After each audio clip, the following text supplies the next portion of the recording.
MD Shaon প্রধান আপনি লিখেছেন, নবীর কাছে কিছু চাওয়া যায়?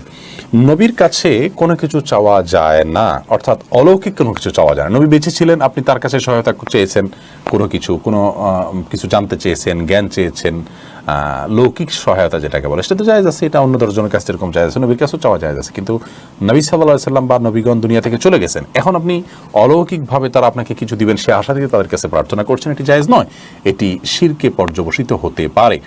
আল্লাহ রাব্বুল আলামিন আমাদেরকে শিক্ষা দিয়েছেন, আমরা সূরা ফাতিহা প্রতিদিন বলি, ইয়্যাকা না'বুদু ওয়া ইয়্যাকা নাস্তাঈন, আল্লাহ আপনারই ইবাদত করি, আপনার কাছেই সাহায্য চাই। বিধায় কোনো ওয়ালির কবর বা কোনো নবীর কাছে সাহায্য চাওয়া জায়েজ নয়।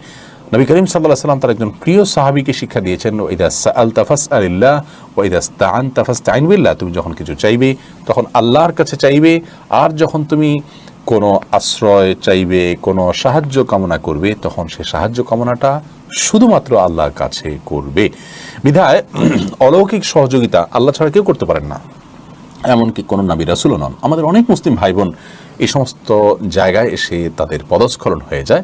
স্পষ্টত আপনি সূরা ফাতিহা বলছেন ইয়্যাকা না'বুদু ওয়া ইয়্যাকা নাস্তাঈন, তার খেলাফ করছেন, নবী সাল্লাল্লাহু আলাইহি ওয়াসাল্লামের শেখানো নির্দেশনার খেলাফ করছেন, যা আল্লাহর জন্য যায়। অলৌকিক ক্ষমতা শুধুই আল্লাহর জন্য যা যায় সেটা অন্য কারোর জন্য সাব্যস্ত করা বা অন্য কাউকে সেই জায়গায় বসানোটা হলো আল্লাহর সঙ্গে শিরক বা পার্টনার সাব্যস্ত করে, যেটাকে আল্লাহ তাআলা মহা অপরাধ বলেছেন। আল্লাহ তাআলা আমাদেরকে বোঝার তৌফিক দান করুন।